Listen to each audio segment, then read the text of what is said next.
Happy friendship day my all friends. तो friends, चलिए friendship day celebrate करते हैं। तो फ्रेंड्स, सबसे पहले मैं आपको एक शायरी सुना रही हूँ। जमाने से कब के गुजर गए होते, ठोकर न लगी होती बच गए होते, बंधे थे बस दोस्ती के धागों में, वरना कब के बिखर गए होते।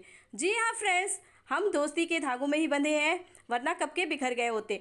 तो फ्रेंड्स, चलिए आज मैं आपको फ्रेंड्स डे सेलिब्रेट कर रही हूँ। तो फ्रेंड्स, एक बहुत ही तीन दोस्तों की बहुत ही रियल बहुत अच्छी स्टोरी मैं आपको सुना रही हूँ। फ्रेंड्स, स्टोरी मिस ना करें, बहुत ही दिल को छूने वाली स्टोरी है। ऐसी स्टोरी दोस्ती बहुत कम देखने को मिलती है। तो फ्रेंड्स, चलिए मैं अपनी स्टोरी को स्टार्ट करती हूँ। तो फ्रेंड्स, तीन दोस्त बचपन के थे, राहुल, अंजलि, रानी। तीनों बचपन के बहुत ही प्यारे अच्छे दोस्त थे। तीनों एक साथ स्कूल में पढ़ते थे। जैसे बचपन में एक साथ स्कूल जाते, लंच करते, होमवर्क करते, सब कुछ बचपन में कैसे हम सब बचपन के फ्रेंड एक साथ सब काम, वैसे ये तीनों फ्रेंड बहुत ही अच्छे प्यारे थे। और एक साथ साथ इन इस तरह करते करते इन लोगों की स्कूल की एजुकेशन जो इंटर कंप्लीट हुआ, ये लोग कॉलेज में आए। कॉलेज में भी तीनों ने एक ही सब्जेक्ट चूज़ की और तीनों एक ही क्लास में आ गए। आप समझ सकते हो फ्रेंड्स, जब कॉलेज में आ गए तब ये लोग बड़े हो चुके थे। तो राहुल जो था वो रानी से बहुत प्यार करता था और रानी भी बहुत प्यार करती थी। ये बात अंजलि जानती थी, लेकिन वो बचपन से राहुल को वो भी प्यार करती थी। लेकिन उसे पता था कि अंजलि वो ये पता था कि राहुल रानी से प्यार करता है और रानी भी राहुल से प्यार करती है। इस वजह से ये प्यार तो बहुत करती थी, लेकिन अपनी प्यार को ये छुपाती थी कि उन लोगों को पता न चले। धीरे धीरे धीरे धीरे कुछ दिन बीते। राहुल और रानी और की नज़दीकियाँ और बढ़ी, उन लोग की कॉलेज की भी एजुकेशन पूरी हो गई। तो उनके घर वालों ने कहा कि जब तुम लोग एक दूसरे को इतना चाहते हो तो शादी कर लो। अब कहानी में ट्विस्ट यहीं से आता है फ्रेंड्स। रानी की तबीयत एक दिन ख़राब हो जाती है, तो वो डॉक्टर के पास जाती है। तो उसे पता चलता है कि उसकी कोई उसको ऐसी बीमारी है, जैसे कह सकते हैं कि ठीक नहीं होगी जल्दी। और उसकी फैमिली के पास इतना पैसा भी नहीं है कि वो उसे ठीक करा पाएंगे। ये बात वो राहुल से छुपाती है, लेकिन अंजलि को ये बात पता चल जाती है और वो राहुल से ये बात बता देती है। राहुल को जब ये पता चलता है तो वो रानी का इलाज कराने के लिए बेचैन हो जाता है। कहता है कि मैं तो तुम्हारा इलाज किसी तरह भी करवाऊँगा। तो यही सब वो सोच रहा होता है, क्या करूं क्या करूं। मेरे पास भी, उसकी भी फैमिली तीनों मिडिल का, अब उसके पास भी इतनी पैसे नहीं थे कि वो करे क्या करे। तो क्या होता है कि हॉस्पिटल में एक बच्चा रहता है, मतलब उसके पापा का आँख खराब हो चुका था। तो वो लड़का अपने पापा को लेके परेशान रहता है और वो एक्चुअली बहुत पैसे वाला रहता है। तो उसने कहा कि अगर कहीं से मेरे पापा को आंखें मिल जाएं तो मैं उसको बहुत सारे पैसे दूंगा। ये बात राहुल को जब पता चलती है तो वो उनसे कांटेक्ट करता है। जब ये बात अंजलि को पता चलती है तो वो राहुल को बहुत मना करती है, कहती है कि तुम जब अपनी आंखें दे दोगे तो तुम कैसे रहोगे। तो कहता है कि मैं रह लूँगा, अपने प्यार तो मेरा बच जाएगा। इस वजह से वो देने को तैयार ही होता है। उससे पहले ही अंजलि जाकर उसके पापा से मिलती है और उनको बताती है कि आप प्लीज़ उसकी आंखें मत लीजिए, आपकी तो एज हो चुकी है, अब वो अभी कैसे, और हम लोगों को पैसे की बहुत ज़्यादा ज़रूरत है। आप हमें अगर दे सकते हैं तो पैसा दे दीजिए। उसके पापा को इन लोगों पे अच्छी लगती है बातें, तो वो सोचते हैं ठीक है, मैं कुछ सोचता हूँ, कुछ फिर मैं आपको बताता हूँ। इस तरह करते करते कुछ दिन बीत जाते हैं। इधर रानी की हालत बहुत ही ज़्यादा सीरियस होती जाती है। इत्तेफाक से अंजलि एक दिन आ रही होती है तो वहाँ पे एक लड़की मिलती है। वो देख नहीं सकती थी, तो अंजलि ने उससे कहा कि आपको क्या प्रॉब्लम है। तो उसने बताया कि मेरी आंखें, और मेरे पास बहुत पैसा है, अगर कोई मुझे अपनी आंखें दे दे तो मैं उसे बहुत ढेर सारे पैसे दूंगी। अब तो अंजलि को ये, जैसे मन कहते हैं ना कि मन की बातें भगवान भी मुराद पूरी हो जाती है, तो वही अंजलि ने उससे कहा ठीक है, आप मेरी आंखें ले लो, इसके बदले मुझे ढेर सारा पैसा दे दो। तो उसने कहा ठीक है, लेकिन आप ऐसा क्यों कर रही हो। तो उसने कहा करना पड़ता है, मेरी दोस्त है, बहुत बीमार है, मैं उसे ऐसे नहीं देख सकती अपने सामने, और मेरी तो आंखें जाएगी, वो तो कम से कम बच जाएगी ना। तो उसकी दोस्त कहती है चलो ठीक है, डॉक्टर के पास चलते हैं। डॉक्टर के पास जाती है। डॉक्टर उसकी आंखें, कहता है ठीक है, आपका काम हो जाए, मतलब हो जाएगा।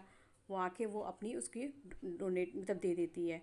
अब उसकी दोस्त उसको ढेर सारे पैसे, तो वो बोलती है कि ये पैसे आप इनको भिजवा दो और बताना मत। वो कुछ दिन तक कहती, कुछ दिन बताती नहीं है। फिर वो अपने घर पे आती है। उसके घर वाले बहुत पूछते हैं, बहुत पूछते हैं, तो उसने फिर भी नहीं बताती है उसकी क्यों ऐसे उसने किया। धीरे धीरे उसके घर वालों को सारी बात पता चलती है। उसने सख्त मना किया था कि राहुल को और रानी को ये बात नहीं पता चलनी चाहिए, लेकिन कहते हैं ना, ये सब बातें तो छुपती नहीं है। इधर रानी का इलाज होता है, वो बिल्कुल फिट ठीक हो जाती है। जब राहुल को इसके बारे में पता चलता है कि अंजलि ने उसके लिए ये सब किया है, तो वो सोचता है कि मैं इतना प्यार करता था उससे, फिर भी मैं कहीं ना कहीं चूक गया। और वो सिर्फ दोस्ती के लिए अंजलि ने रानी के लिए इतना बड़ा त्याग किया। उधर रानी जब ठीक होकर आती है तो राहुल से कहती है, राहुल,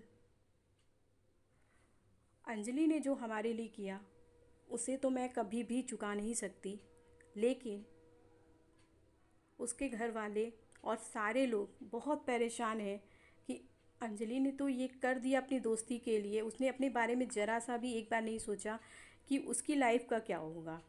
राहुल, मैं आपसे बहुत प्यार करती हूँ, इस वजह से मैं शादी नहीं करूँगी। मेरी लाइफ आपने बचाई अंजलि ने, लेकिन अंजलि को क्या क्या होगा, मैं चाहती हूँ कि आप अंजलि से शादी करो। राहुल कहता है कि बिना शादी किए भी मैं उसको पूरी जिम्मेदारी उसकी लेने को तैयार हूँ, शादी करने की क्या। तो कहती नहीं, आपको शादी उससे करनी पड़ेगी, क्योंकि उसे 2 4 दिन 10 दिन की बात नहीं, ये लाइफ की बात है उसके। तो राहुल तैयार हो जाता है। राहुल और अंजलि की शादी होती है। सब कुछ बहुत अच्छे से होता है। राहुल उसका बहुत ख्याल रखता है। धीरे धीरे सारी चीज़ें अच्छी चल रही होती हैं। इधर रानी भी अपना सब कहती, उसके घर वाले उसके बहुत प्रेशर करते हैं कि शादी कर लो, शादी कर लो, शादी कर लो। शादी नहीं करती है। वो ऐसे ही कहती कि नहीं, मैंने प्यार बस एक बार होता है, मैं शादी नहीं करूँगी। इधर अंजलि भी उसे बहुत समझाती है कि तुमने मेरे लिए इतना किया, तुम शादी कर लो। तो कहती है कि नहीं नहीं, मैं शादी नहीं करूँगी, मैं मुझे ऐसे ही रहना है। इस तरह दिन बीतते जाते हैं।